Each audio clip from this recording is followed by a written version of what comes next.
Repeated గా vaginal infections వస్తున్నాయా? దీనికి మీ గట్ హెల్త్ కూడా కారణమై ఉండొచ్చు. నేను మీ డాక్టర్ శిల్పాని from doctor Shilpa's IVF and fertility. మన గట్ అండ్ వెజనల్ లో ఉండే గుడ్ బ్యాక్టీరియా ఇన్ఫెక్షన్స్ నుంచి న్యాచురల్లీ బాడీని ప్రొటెక్ట్ చేస్తుంది.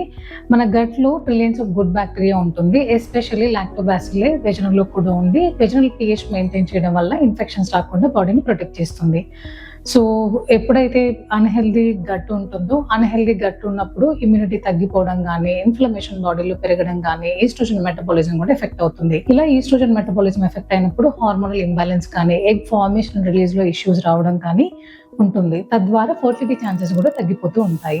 అసలు అన్హెల్దీ గట్ రీజన్స్ ఏంటి అంటే, high sugary and processed foods తీసుకోవడం వల్ల కానీ, ప్రాపర్ స్లీప్ మెయింటైన్ చేయకపోవడం వల్ల కానీ, అండ్ స్ట్రెస్ ఎక్కువ ఉండడం వల్ల కానీ, అండ్ యాంటీబయాటిక్స్ ఎక్కువ వాడడం ద్వారా కానీ గట్ లో ఉండే గుడ్ బ్యాక్టీరియాని తగ్గిపోతూ ఉంటుంది. అన్హెల్దీ గట్ వల్ల రిపీటెడ్ గా వెజనల్ ఇన్ఫెక్షన్స్ రావడము అండ్ అన్యూజువల్ ఫౌల్ స్మెల్లింగ్ కానీ, ఇరిటేషన్ కానీ వచ్చే అవకాశం ఉంటుంది. ఎలా ఓవర్కమ్ చేయాలి అంటే, హై ఫైబర్ డైట్ తీసుకోవడం ద్వారా కానీ, and fermented foods like curd and yogurt, plenty of water intake కానీ, proper sleep and stress management కానీ, అండ్ ఎప్పుడైతే వెజనల్ హార్ష్ కెమికల్స్ యూజ్ చేయడం కానీ, అండ్ వెజనల్ డౌచింగ్ కానీ అవాయిడ్ చేసుకోవాల్సి ఉంటుంది. రిపీటెడ్ గా వెజనల్ ఇన్ఫెక్షన్స్ వస్తున్నప్పుడు, ట్రీట్మెంట్స్ తీసుకున్న తగ్గట్లేదు అన్నప్పుడు గట్ హెల్త్ కూడా కరెక్ట్ చేసుకోండి.